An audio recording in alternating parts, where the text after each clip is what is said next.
Hello.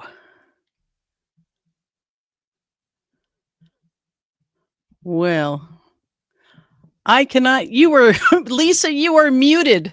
You are muted. It's 2025 and you are muted. Okay, let me try that again. Take two. Welcome. Take two. There we Welcome. go. All right, here we go. Welcome to the 5, 8.5, your midweek break. I'm Lisa Graves along with Nadine Smith. I'm no longer on mute. I want to thank Greg Oliar and LB for inviting us to host this Wednesday night show. But before we dive in, how's your week? How are you doing, Nadine? How's my week? I'm so jet lagged. I was in France for a few days. And on my way back, everybody's nervous about traveling now. Everybody's aware that we're living in a time where crossing the border can cause extra scrutiny and have them pull up your social media. And it's pretty clear what they'd find. So I was thinking, okay, I'm overreacting. And then on the plane, there's breaking news. An activist, an American citizen returning from France, has been detained. So, I'm hurriedly figuring out all the ways to lock my devices. But I am back, and there's a lot going on. How are you doing? I'm doing That's all not right. your usual. It's not your usual background. That's right. And just for the record, this is not one gigantic dog bed. This is two beds, one of which is a dog bed, because I'm in DC for some meetings with my doggos, and basically, as you can see, they take up an entire bed. So I'm in the nation's capital, and seeing some massive motorcade action happening here in town. I've seen a lot of seemingly vacant apartments or condos. So I don't know what's happening there. And then saw a lot of, people near Lafayette Square in, their suits and heading into do what I used to think of as the work of the nation happening at the White House, and instead doing the work of Trump, at the White House, which seems to be not entirely aligned with the nation. So, so that I lived here for a long time. I've always loved DC. It's weird to be back. The only upside is that there's no longer the Trump Hotel that had taken over the old post office building. That has changed back to a different hotel owner. So at least there's not that sort of visual, jarring blight thing. Yes, the blight. Yeah, that. Yeah, right. That. Well, that long line of expensive cars lining up, they're probably there to pay their shakedown money. Yeah. Not everybody can do it by ordering up, let's say, a luxury jumbo jet.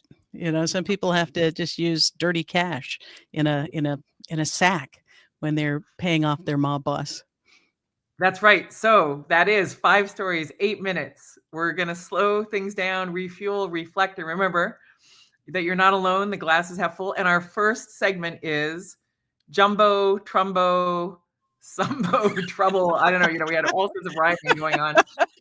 It was Jumbo Dumbo, I think, is what we were trying to say. Jumbo, Dumbo, Trumbo. Yeah, situation. There we go. Yeah. And it okay. So of course, as you know, I have my Constitution handy here because, there was this guy who took an oath, about 110 plus days ago to uphold the Constitution.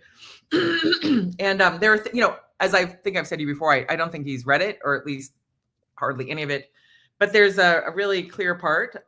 It is in Article 1 in Section 9, and it says, just to be clear, no title of nobility shall be granted by the United States, and no person holding any office of profit or trust under them shall, without the consent of Congress, accept of any present, emolument, office, or title of any kind, whatever, from any king, prince, or foreign state. Like, this is not an ambiguous clause. You cannot accept gifts. It's as if they were time travelers and anticipated this very moment when they wrote that.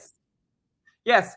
You cannot accept gifts of any kind whatsoever, basically. They say whatever because it's, 1791, from any king, prince, or foreign state. And so you have just a blatant violation of the Constitution.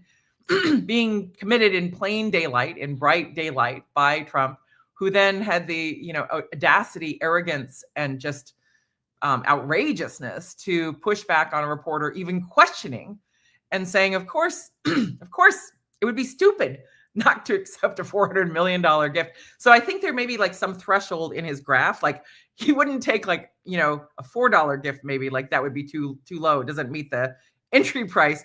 But apparently in Trump's view, when you look at the Constitution, there's like some exception. Like if it's really, really expensive, you definitely get to take the bribe. Like the more expensive, the more worthy of the bribe is the gift. Gift meaning, bribe. So, yeah. What are your thoughts on this, Nadine? Well, here's what I think.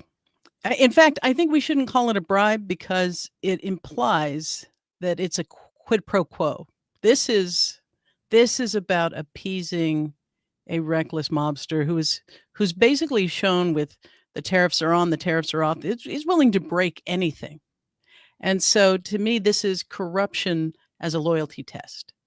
Oligarchs, they love to funnel obscene wealth into these secret luxuries.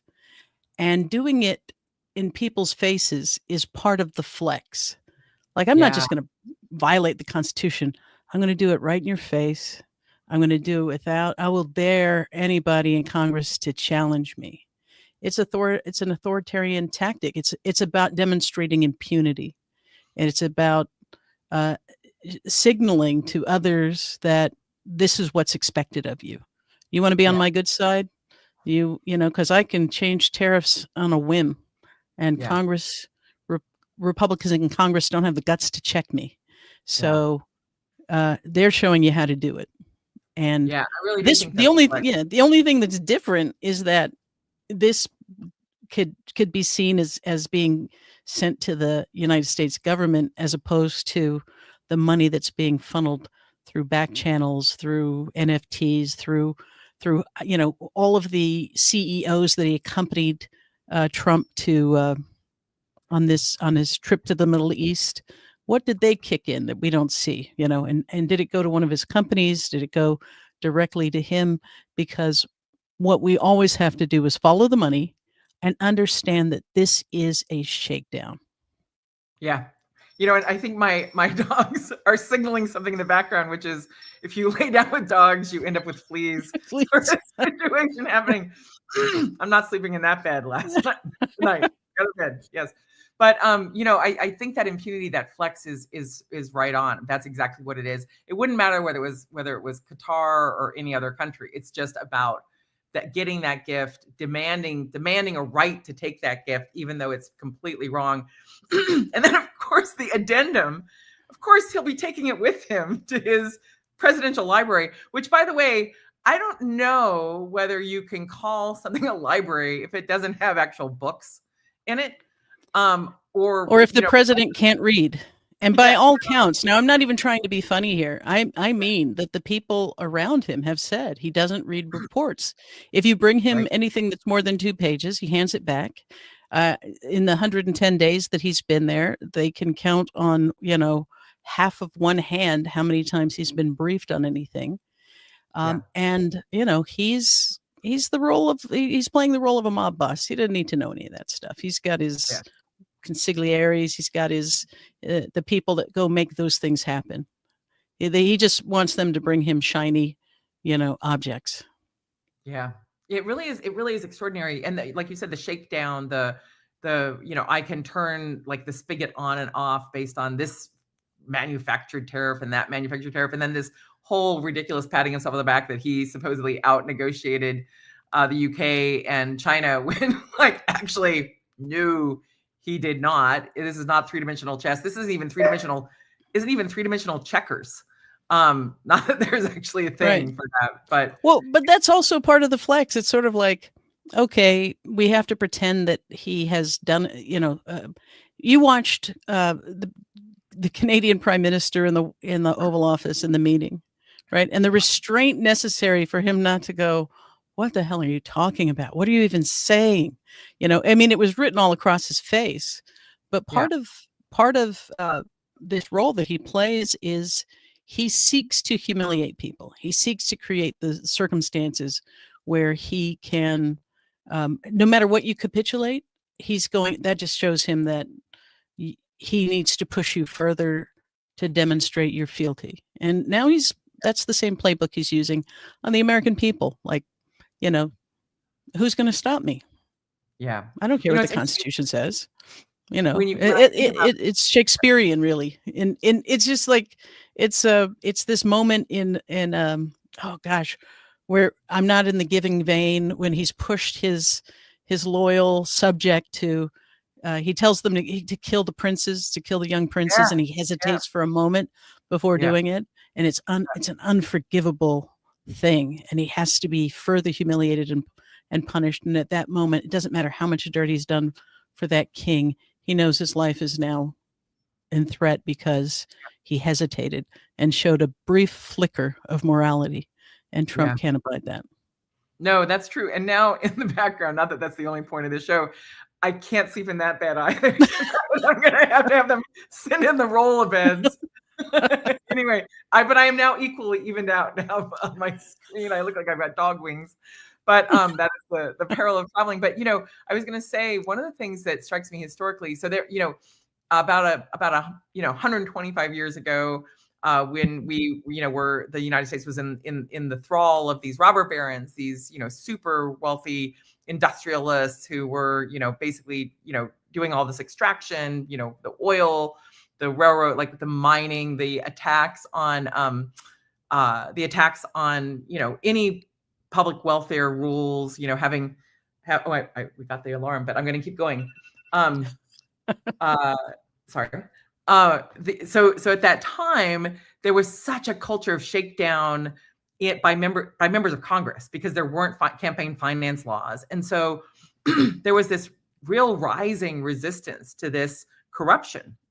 And what happened at the time was the medium-sized businesses realized that they could not compete with Standard Oil. They could not outbribe basically Rockefeller. And so they pushed for reforms that became known as the Tillman Act, which is what bars a direct contribution from a corporation to a political candidate to this day at the federal level. That Tillman Act was a direct response to the fact that in the marketplace of sort of pressure, graft, corruption that was happening when Teddy Roosevelt was president, there was a whole class of businesses that realized they could not compete. And right now, with Qatar giving Trump $400 million plane, jumbo jet, sorry. There's a whole bunch of other businesses that are not going to be able to compete on that level. So maybe, I'm just going to throw this out there. There may be some opportunity to drive a wedge between these elites because the price of entry, the pay to play price just got higher. Yeah, I think that's the big message. It's not sufficient to have your $500,000 membership to our private club. I mean, he's auctioning off everything. He's auctioning off dinner with him, access in all of these ways that are so blatant. But that is part of it. This is corruption in broad daylight for the purpose of signaling that he cannot be stopped, that he is above any justice. And corruption isn't a side effect or an accident. It's the system now. Yeah. And I just want to say, mumbo jumbo is a term that has been, dramatically changed from its origins. I didn't mean to say mumbo jumbo. I did mean to say jumbo dumbo trumbo. And this issue of the sort of, secret veins of corruption, of influence leads us right to our second topic, which I know you really want to talk about, Nadine, which is crypto. So let's get into it. Well, yes, speaking of all of the ways that people end up finding methods to extract other people's wealth. Here's the main thing. If I say nothing else about crypto, what I want to say is I think progressives, people who dismiss it as this weird fake money, do not realize how ascendant it is right now and how seductive it is right now. And that it greases the wheels to corruption in ways that aren't obvious and apparent. By which, if we were to break down this last election, I think what people would begin to see is that uh, in a world in which young people, young men, see no economic future, crypto has become a siren call. And not without reason. There are places where somebody has taken, $100 and parlayed that into millions because they got the right meme coin just at the right moment. There's enough real stories to kind of hide the fact that more people will lose their daily bread playing in the casino that is crypto. And yet it is also ascendant. In this moment, we're in what is considered the next bull run of crypto. It will mint millionaires. And a lot of these people who have surrounded Trump have made a massive bet on Bitcoin and cryptocurrency. So when we talk about Elon Musk and we talk about David Sachs and we talk about Peter Thiel and we talk about the whole South African PayPal mafia, these guys are deep in crypto. They have bet the future on crypto, and Trump's ascendance is part of that bet. Over $500 million they have pumped into the election, something that wasn't getting a whole lot of coverage at the time when people were looking around. But it's a massive, massive investment in cryptocurrency. I mean, in the presidency. And what they are getting in return is deregulation, the possibility of a Bitcoin reserve, and all of these folks who have invested heavily. There's a company called MicroStrategy that ostensibly makes software, but really what they make is a Bitcoin ledger where you can invest in Bitcoin through the stock market through this entity. And what I fear is that what people don't understand is how powerful this call is. Right now, if you were, for example, to track swing states, there is a correlation between whether or not somebody has a crypto wallet and whether or not they voted, and those percentages in swing states favored Republicans. The good news in all of that is that a lot of people that voted for Trump weren't signing on for the end of Medicaid. They weren't signing on for these hateful immigration policies. What they were signing on to was a disruptive economic possibility for themselves in a world where it seems as though, home ownership, a career that you could actually count on as automation and AI comes to take over everything. What Trump was offering them was a pathway to which their investment in crypto could finally bring about life-changing wealth, or as they say in the incel crypto world, wife-changing wealth. And I Wow. think that if we do not start really addressing crypto not as a punchline, but as something that's shaping the political fabric of our country and is particularly resonant with young men across the racial, line. Here's an example. Snoop Dogg went to the inauguration. Why did he go to the inauguration when years earlier he had called, somebody going chicken and biscuit eating, on and on, just really denigrated them. He went because David Sachs is his crypto guy.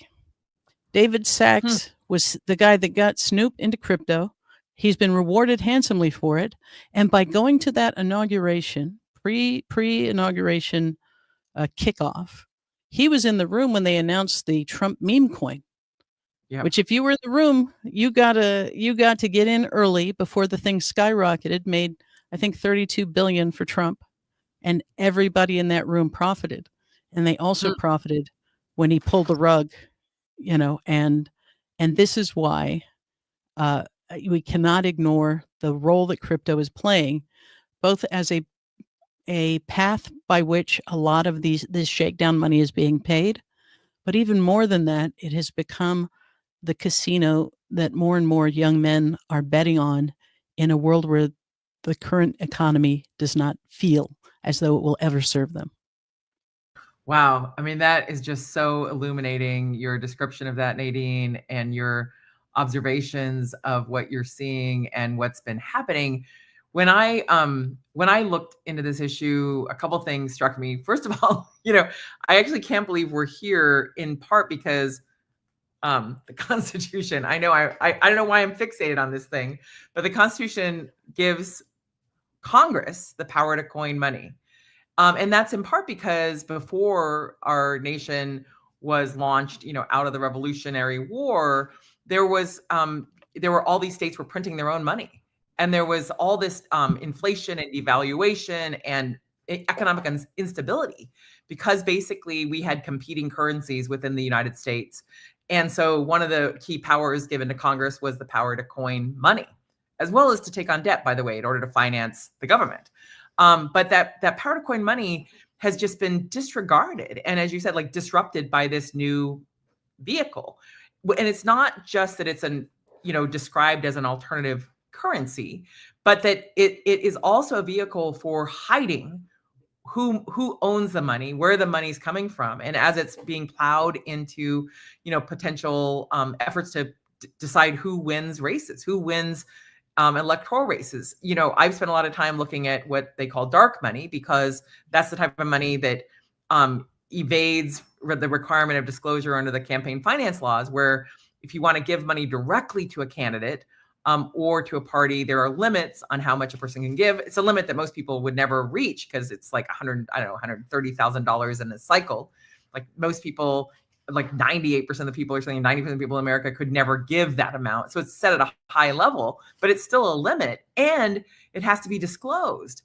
And then we have this dark money period that the Supreme Court ushers in with that terrible Citizens United decision, which I call Billionaires United, to allow all this money to be coming in through these outside groups. And now you have this whole other competitive currency where we don't know whether it's foreign. We don't know who owns some of these shares. A lot of this money, this cryptocurrency is not just US based, it's global.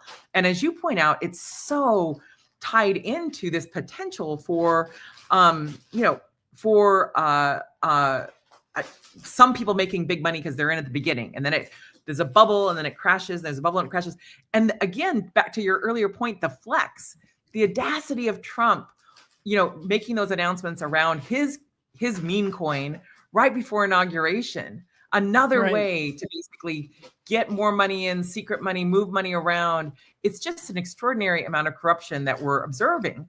And the billionaires, like you point out, David Sachs, Jeffrey Yass, all these, Silicon Valley right-wingers and others, they are in on trying to basically maximize this competition for the US dollar. And the last thing I'll say before I throw it back to you is, one of the things that we saw, now the dogs are eating something behind me. So sorry about that little. You're not getting your deposit back. You're not getting the deposit. But anyway, okay, I promise no more dogs in the background. And the next time I'll have my sweet husband walk the dogs. But the other piece that is really concerning, very concerning, is on the one hand, you have this notion that the president can just unilaterally decide we're going to create a crypto reserve that is going to benefit some crypto over other crypto, presumably because it's all a shakedown anyway. But that is also being pursued by an administration that is beholden to the Project 2025 agenda, which is that Heritage Foundation blueprint. And that blueprint is about also about devaluing the dollar. So you have, for the first time in American history, a presidential administration that is not devoted to protecting the value of the dollar as a currency, a global currency, and holding the value of the people, the money we have in our pocket, basically being willing to devalue that dollar, and simultaneously advancing a competitor to the US dollar that really, as you said, even though it holds out this hope, this prospect, this sort of fantasy and reality for some, just like the lottery. Like, you might hit the lottery and it would be amazing. You might have this vehicle where if you got in on the ground floor of this thing, you could convert $100 into $10,000 if you're at the right side of that bubble, however it's being manipulated or not. But we now have a White House that actually isn't devoted to protecting the US dollar. Oh, That yeah. is really awesome. Yeah. Yeah. Well, and I think I'm going to say this because the birth of Bitcoin came as the, too big to fail, the financial crisis, and it was considered a decentralized, grassroots way of pushing back against the banks. Right? So you have a lot of early adopters who were very idealistic about a way of pushing back against, the Black Rocks, all of these sort of centralized banks. But what it has become now, regardless of what its intentions were, is increasingly centralized. The same people that was intended to push out of the center of power are now just accumulating it and manipulating it, and they have the ability to outlast. But there's enough stories of one person getting incredibly wealthy, but you can track every transaction made by a crypto wallet. And so they would argue more dirt is done with bags full of cash than are being done Mhm. with crypto. Well, that's true, but you also have this thing called KYC, know your customer, that a lot Mm. of wallets exempt you from. So it is possible for people to move in that way. But I think the real place where corruption happens, where dirty money changes hands, is through NFTs. So if I make an Yeah, NFT, yeah, a picture of a flower, and I get you to pay 400 million for it, well, that's just what the market would bear, right? That's just yeah. what you decided the value of, and I decided the value was. But what Trump has been doing is also whatever the minimum amount that it costs to that you don't have to report, like just under $10,000. He's Right. sold NFT after NFT at that threshold, so he wouldn't have to report that income. So there's 1,000 ways that they game this system. But my biggest message here is don't dismiss crypto as just this sort of weird nerd money Ponzi scheme that is happening off in the distance. It is having an impact on us. There's some people who used to be more progressive in Silicon Valley, and everyone's like, when did Silicon Valley turn so dark? Follow the money, but specifically follow the crypto, and you'll have your answer. Yeah. All Wow. right, that's the end of my rant. That's the end of my That was crypto great. rant. That was great. Well, we have to do another one of those soon. And now we're going to do an experiment here on the 5, 8 and a half, which is we really wanted to have Gareth Gore on the show, but he's as they say, across the pond, across the Atlantic Ocean on a different time zone. So we did a recorded segment with him for our third segment, our guest segment, which Nadine suggested calling MAGA versus the Pope, because Bob from Chicago is now Pope Francis the 14th, and we have this wonderful colleague in the world, Gareth Gore, who's going to talk with us a bit about it. And this is a pre-recorded segment, and then we'll come back to the live show. So here we go. Hold on, I'm going to vamp for a second while we go. Hold on.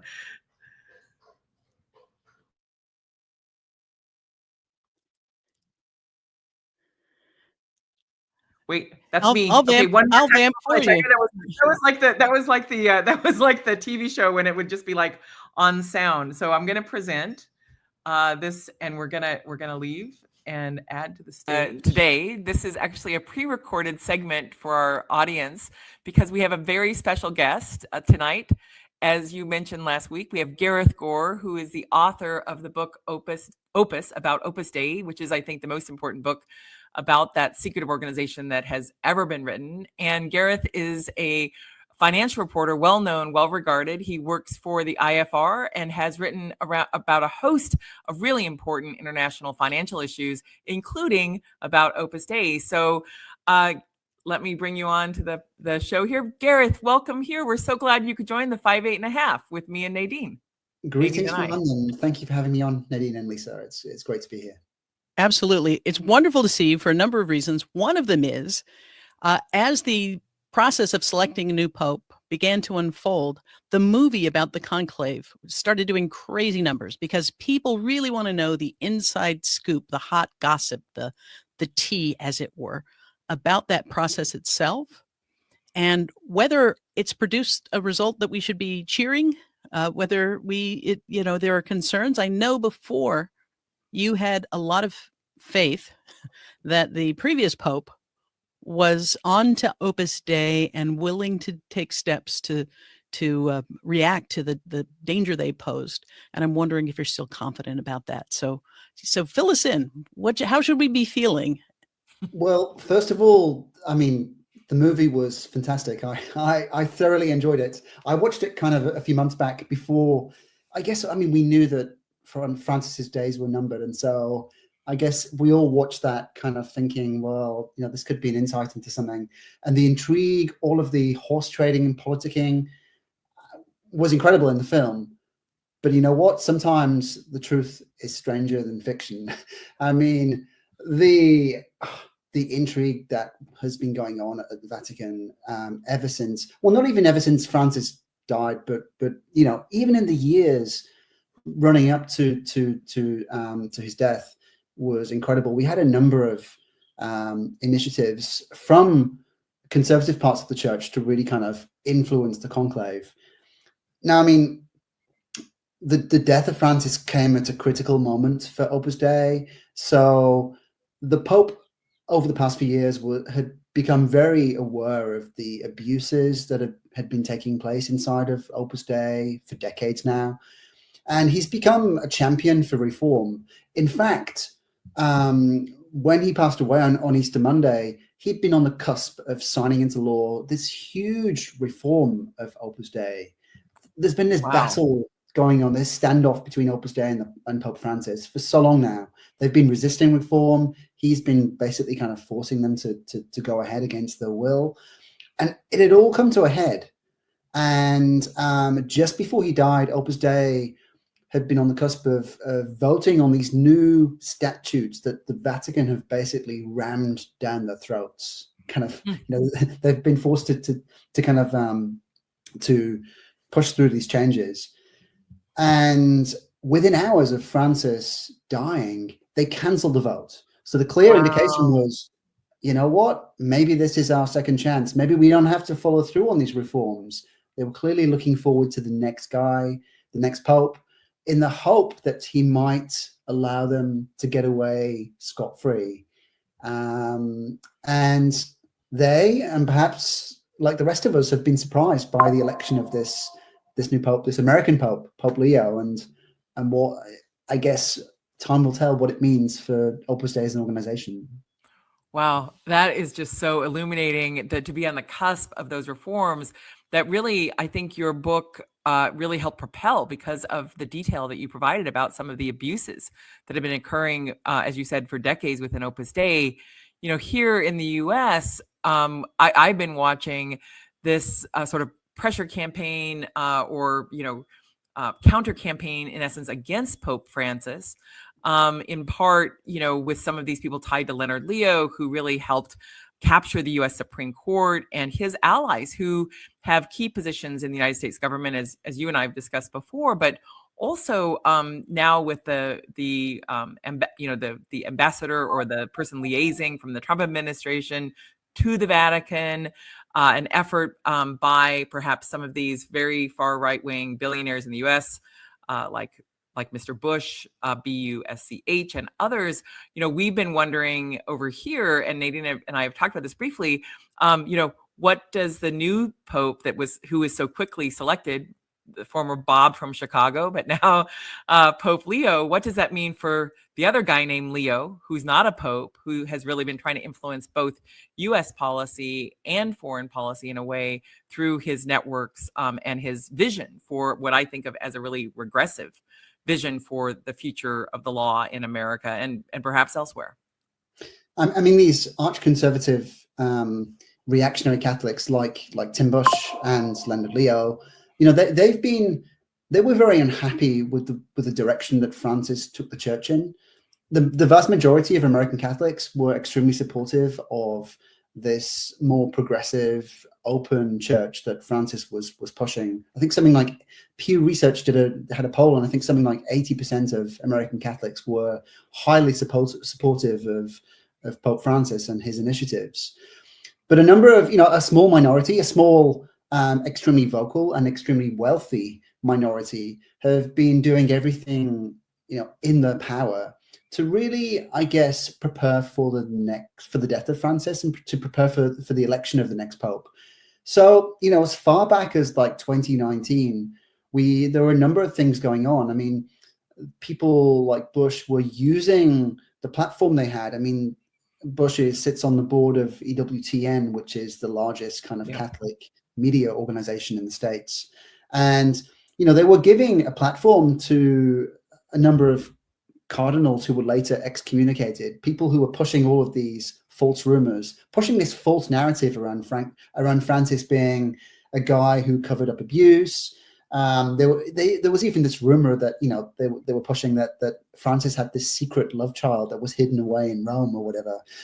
They were clearly trying to undermine the Pope. At the same time, a number of people around them were funding this campaign, this thing called the Red Hats Report, which was they were hiring former CIA operatives, former FBI people to basically collect dirt on any potential progressive candidates to be Pope, with a view to having information at the next conclave that they could pass on to the voting cardinals to try to skew the vote. I mean, these are the people who have so skewed the conversation in American politics through the use or, through the dirty money channels and through these kind of loose campaign finance laws. And they thought they could do the same with the Vatican. Wow. They tried, and it looks like they failed. So the cardinals at the conclave in recent weeks have elected Pope Leo XIV, who looks, at least on paper, to be another progressive pope. Certainly digging through his social media history, the way that he's been retweeting pieces that have admonished J.D. Vance and Trump administration policies, calling for an end to the death penalty. It looks like he's someone along the lines of Francis, but these are early days. I guess time will tell. Well, you said truth is stranger than fiction. Is Dan Brown feverishly writing a sequel that, has the conspiracy theory kicked off? I mean, J.D. Vance's proximity to the Pope shortly before his death. I mean, there must be some people, and I'm not saying that he had anything to do with it, but when you see and hear these real things, Project Red Hat, my goodness, what a name. But when you see these things, is there sort of that surrounding the death of Francis, especially so close to the major reforms directed at Opus Dei? I mean, you couldn't make this up. I mean, the sequence of events that we've seen is just incredible. I mean, there was another instance as well where there was this Opus Dei cardinal who'd basically been banished by Francis because of these allegations of sexual misconduct. And Francis had specifically banned this Opus Dei cardinal from wearing his cardinal robes and specifically banned him from making public statements. And guess what? Once Francis was dead, this guy was photographed standing over Francis's dead body in clear defiance of these disciplinary measures. He was pictured standing there above the casket of Francis, wearing his scarlet cardinal robes and making a clear public statement. And he was very involved in all of these kind of pre-conclave discussions, to kind of, I guess, try to influence the electors. He himself was not an elector, but to try to influence how the election might go. But yeah, I mean, the next few weeks we're really going to see, I guess, what kind of a Pope Leo is. The signs, certainly in terms of from those of us who want to see reform on Opus Dei, the signs look good. Just today, we're recording this on Wednesday. Just today, I saw that the head of Opus Dei had been summoned to the Vatican to meet with the new Pope. And the new Pope basically wanted to hear about the situation regarding the reforms. I guess in particular wanted to hear why the vote around these reforms had been cancelled so suddenly. There was a line in the press release that accompanied the meeting, which was something like, Pope Leo was very interested to hear the explanation around around the matter. Sounds like when your principal says, I'm very interested in talking with you about the graffiti. Yes, much more serious. I'm sure he was very interested. Yeah. But the signals, it looks like Pope Leo was very involved in the suppression of a Peruvian group called the Sodalitum, which was another group accused of all kinds of horrendous abuse. He's been standing by a lot of the victims in that case and has been offering his not just moral support, but he's been pushing the case at the Vatican. And so I think we should optimistically think that he's probably going to do the same with survivors of Opus Dei abuse. But Opus Dei is a powerful institution with a lot of kind of wealthy and powerful backers. I mean, we will, I guess they'll be doing everything right now to try to convince the new Pope that he doesn't need to go as far as Francis. But yeah, I think his election is a positive one, let's say. Wow. Well, this has been so illuminating, Gareth. We want to have you back.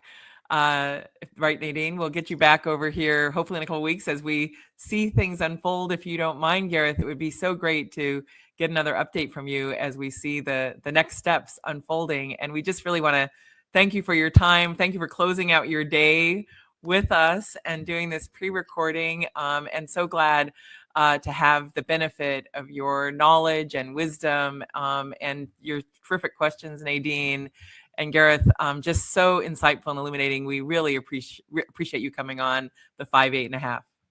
Well, thanks for having me on, and I'd be delighted to come back in a few weeks when we know more about what's happening.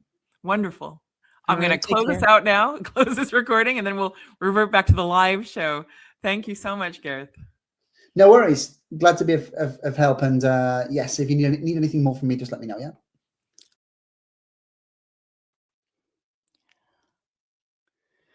He's such a cool guy. You are muted again. All right, this is the head of the dogs, but yes, that was it was so wonderful of him to come on and talk about Pope Leo.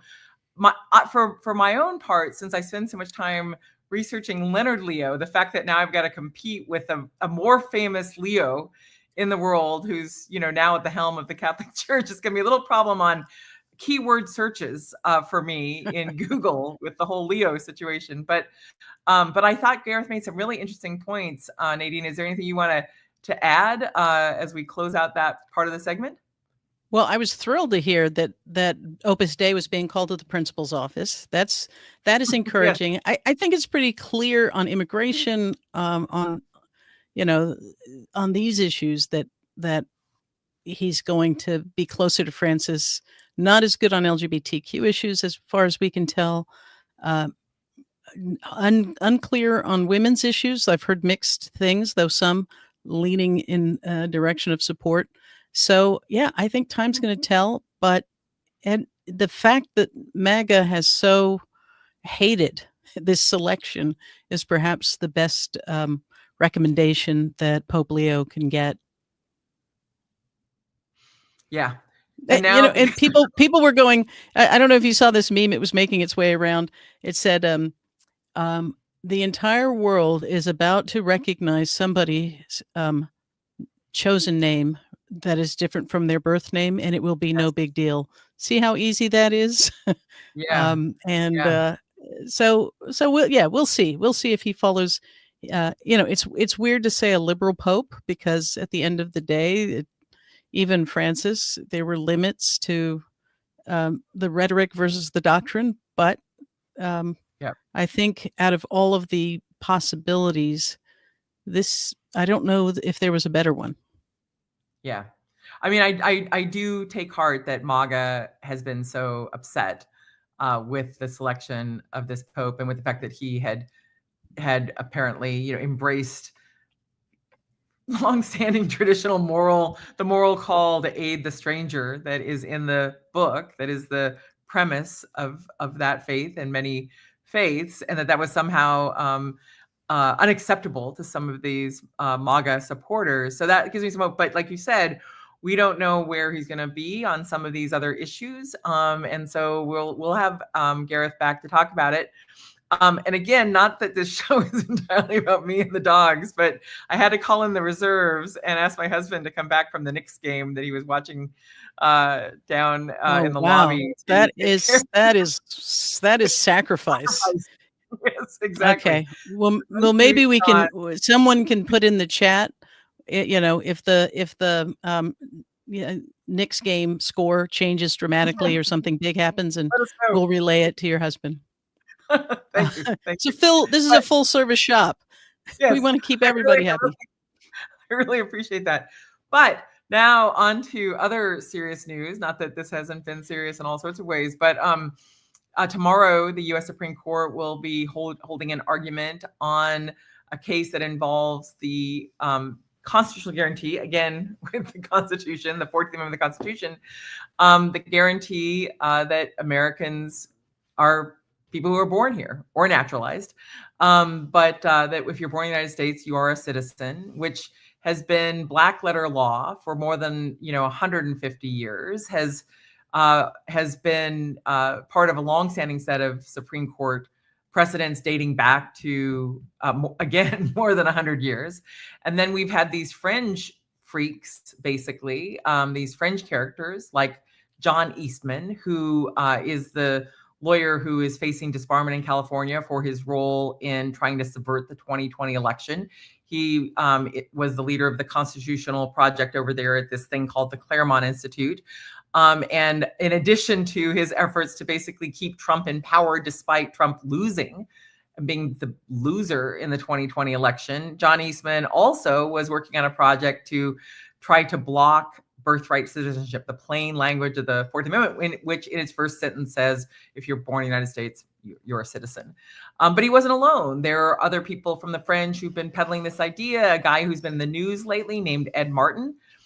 He was the person who was the acting U.S. attorney in the District of Columbia, which is the biggest federal prosecutor's office in the country, was using that acting post to target Chuck Schumer, to target Georgetown, to target Wikipedia, to send these letters, these demands, a guy who never had any experience actually prosecuting, a guy whose track record is, there go the dogs, they're going to go on a walk, a guy who has been embroiled in controversy from his activities in the state of Missouri. There were all these investigative reports coming out over the past 3 months about his track record and how he had even recruited someone to be basically a sock puppet. That's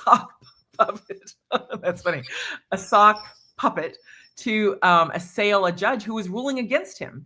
So ruling against him in a case in which he was having a fight with part of the family of Phyllis Schlafly and the Phyllis Schlafly Eagles, this fringe group that he was helming, and so much more. His ties to Russia, his numerous appearances on Russian television that he had revealed. So that guy who just last week, I think it was Wednesday or Thursday, Trump basically said he was going to withdraw his nomination for the U.S. attorney position because some Republicans objected to this person who was just an adamant defender of people who were involved in January 6th, so an adamant supporter of the pardons of people who violently attacked the Capitol, the police, violated our federal laws.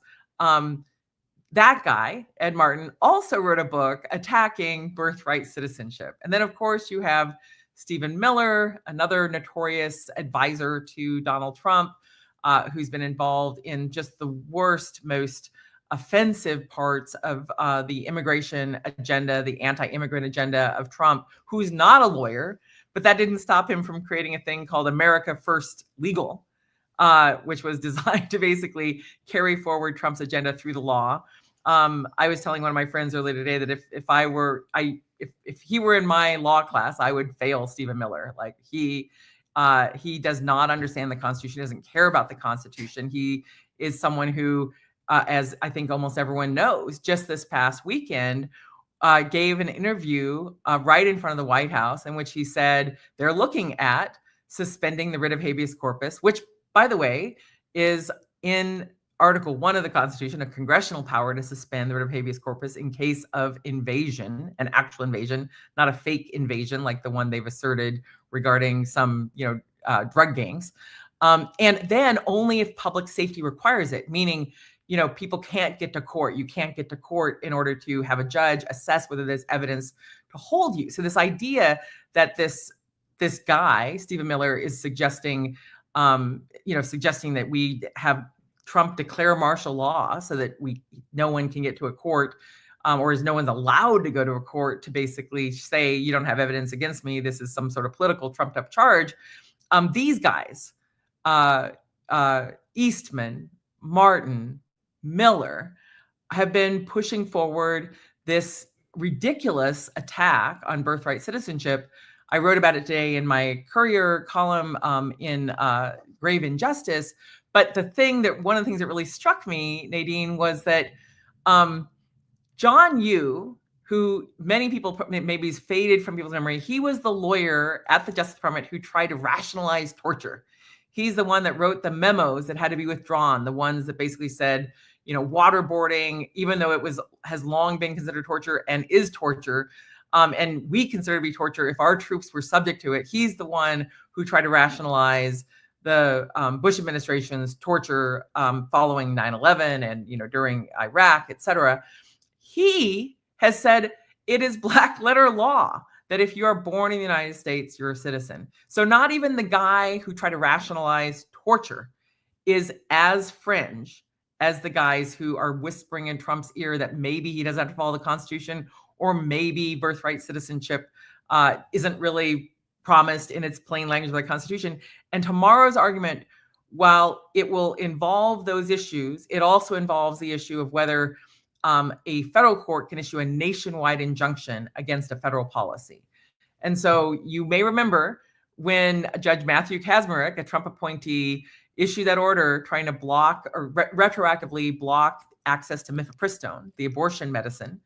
The right was fully, enamored with this idea of a nationwide injunction being issued by, a judge shopping, forum shopping group that was created in his district just so that it could go to him in order to try to block access to abortion. But now, when the shoe is on the other foot and there are rulings about our constitutional rights that affect us all, who's a citizen, that people born here are citizens. Now suddenly they're all up in arms about nationwide injunctions. And so the argument tomorrow will be about that, as well as about the underlying issue of birthright citizenship. So that's my rant. In the rant, like the recap of it is, Trump, his advisors have terrible ideas, and these terrible ideas are being invoked as if the president has the power unilaterally to amend our Constitution and strip people of their citizenship, even though they were born here. And that comes on the heels of Trump saying out loud, I think almost 2 weeks ago, that he wants El Salvador to build more foreign prisons, and so that we can send, quote, homegrowns, meaning U.S. citizens, in exile, banishment, in violation of the Eighth Amendment, by the way, to foreign countries. So it is another stage of this constitutional crisis. But I just want to talk about it because that argument will be heard tomorrow by the court. There'll be a lot of reporting about it. I don't think that many of the reports are going to talk about who's really behind this extreme fringe idea. So that's my rant.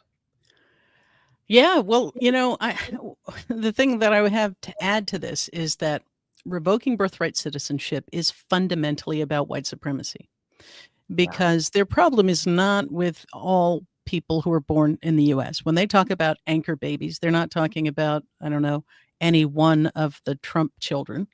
They're not talking about, oh gosh, what's the younger one that tortures pets? Barron Trump. They're not talking about Barron Trump.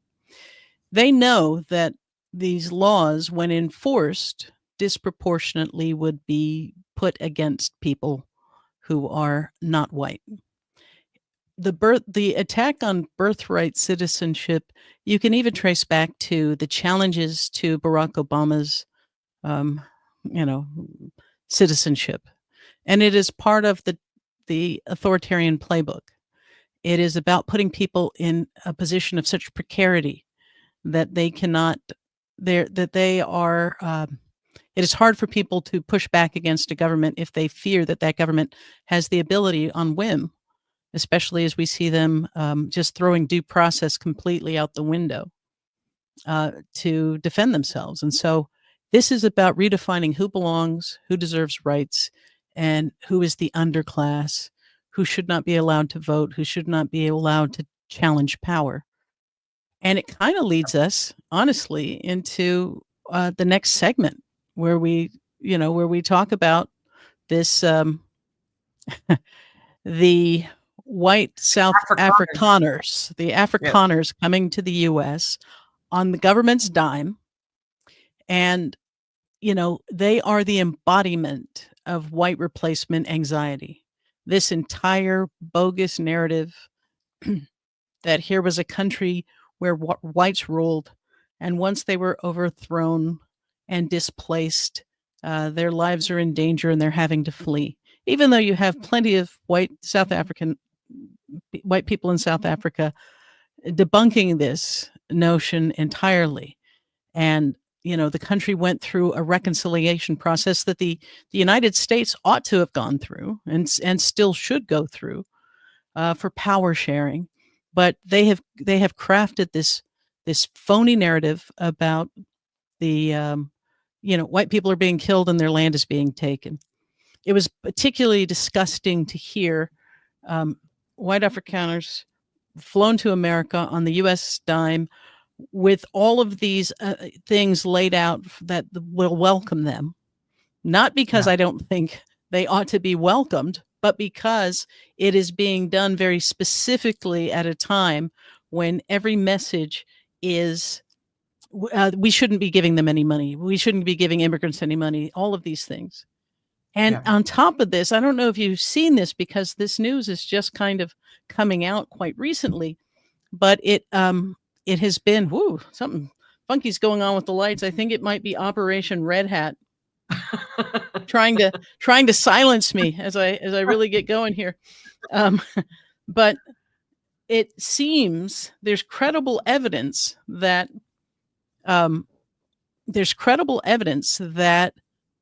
Elon Musk has been tampering with Grok in order to sort of compel this white South African narrative that they're the victims of violence.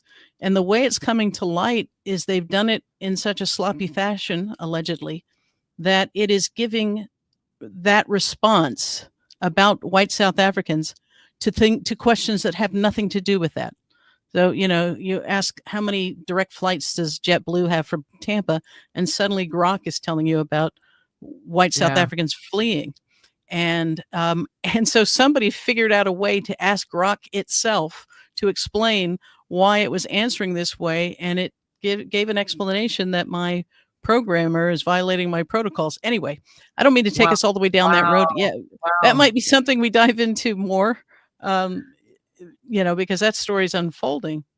But this idea that even as they foment this hatred, they're eating the dogs, they're eating the cats, hatred towards immigrants, they would lift up white people from South Africa, bring them here on American, on taxpayer dime, lay out all of the ways they'd intend to financially support these folks, and to say, we cherish your rich heritage, your country's rich heritage, which, again, the fact that we are dealing with Elon Musk, whose family made money off of emerald mines, off the back of stolen labor in South Africa, that Peter Thiel, all of these guys grew up in that environment. Their families gained their wealth from that environment, are now here dismantling USAID, which was critical to the ending of apartheid, that they're dismantling all of these infrastructures.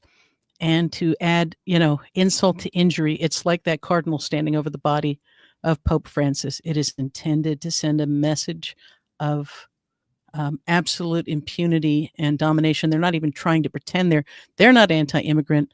They're anti-immigrants that aren't white. Right. No, I mean that is so well said and so true, Nadine. This the right has this whole almost cottage industry complaining about virtue signaling by progressives or liberals. This is like white supremacist signaling, but signal implies that there's some sort of gap, between the reality and the signal. And here it's just like basically just the white supremacist flag. And, we saw that obviously in the first Trump term when, he was saying, why can't we have more Scandinavian countries? And when he was calling countries in Africa shithole countries, we saw that direct, overt, those statements before. But now we're seeing it carried out actually as the real policy of the United States. This idea, this depiction of these, white landholders in South Africa as refugees and rolling out the red carpet for them, while at the same time this administration continues to vilify brown and black immigrants, continues to vilify and just distort reality at every turn about immigrants, from the global South. And also, it comes at a time in which this administration has been sort of making a show of the supposed problem with, quote, fertility rates in the United States. And this notion that even transportation policy under Trump, they're going to somehow decide who gets highway funds. This is one of the ideas they floated. They're going to decide who gets highway funds based on how big the families are in a state, not the actual road traffic, because people just want more congestion. Apparently the real policy goal is to make sure that we allocate our highway funds to states where people have bigger families. But when they say, people have bigger families, they're talking about white people. They're not talking about the fertility rate among African Americans or people, people from South America, Central America. That's the source of this criticism, the constant refrain that we've seen, since the really toxic stereotype of the welfare queen, the stereotype of these immigrant families having so many children. Like it is all about them having this great replacement theory, or this great replacement notion they're putting forward, which we saw with those guys with the tiki torches saying, you will not replace us. Like it is so racist. It's so vile. And it's all tied up together. And the idea that we are embracing the heritage of these whites from South Africa, when in fact, the heritage of South Africa is Nelson Mandela serving decades in a terrible jail on Robben Island.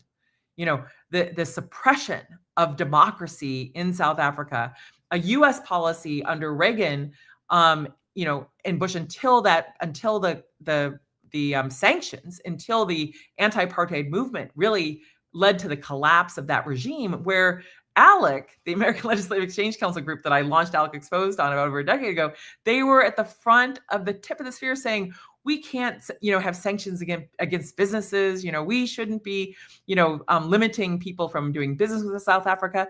Now, as you said, Nadine, we have this whole little inside coterie, this little gang of South Africans like Thiel, like Musk, and others who are David Sachs, who's leading the cryptocurrency section of the government, just to do a callback to crypto again. All of these guys, South Africans, and the fact that you have Bill Gates calling out Elon Musk because USAID means that Africans will die as a consequence, a direct consequence of these actions. And so, I think one of the things it's just so heartbreaking to find ourselves in this moment and to see so much cowardice, and to see so many people capitulate in the face of this.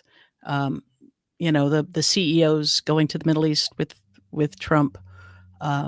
But one of the things that we do in every episode, because we think it is important to remember that there is good in this world, is we do a segment that we call the glass half full. It's not to ignore what's broken, but to remember what's still beautiful, still bold, and still possible. and we had a long conversation about the Pope and our hope for the Pope as MAGA rages at him. But we also wanted to turn an eye to other ways where there is faithful resistance, a moral counterforce to what is happening. Among those, that counterforce has been the Episcopalians who refuse to resettle white South Africans, and that the church leaders there have rejected the racialized asylum policy, choosing their values over fear, dignity, over complicity. And they've made a very clear stand. And then we also have the Quakers. And the Quakers have, they're doing a 300-mile march for immigrant justice. You know, once again, the Quakers, a long tradition of confronting injustice with their bodies. They are carrying the Flushing, what is it called? The Flushing Remonstrance, invoking early resistance to state control, unconscious.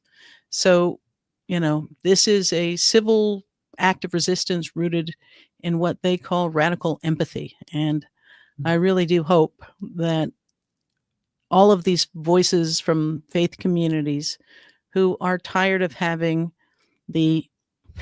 someone who thinks there's something called 2 Corinthians and holds the Bible upside down and uses churches as a backdrop for photo ops, will continue to speak up and speak up much more loudly. It has been great to see these moments of pastors confronting this administration, but we need so much more.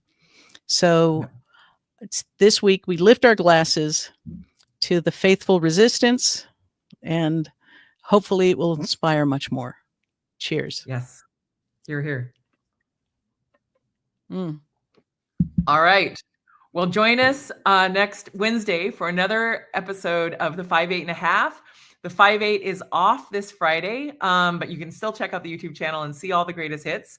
But we look forward to seeing you all next Wednesday. Please subscribe, please share. And thank you so much, Nadine, for this lovely conversation. And we will see you all later.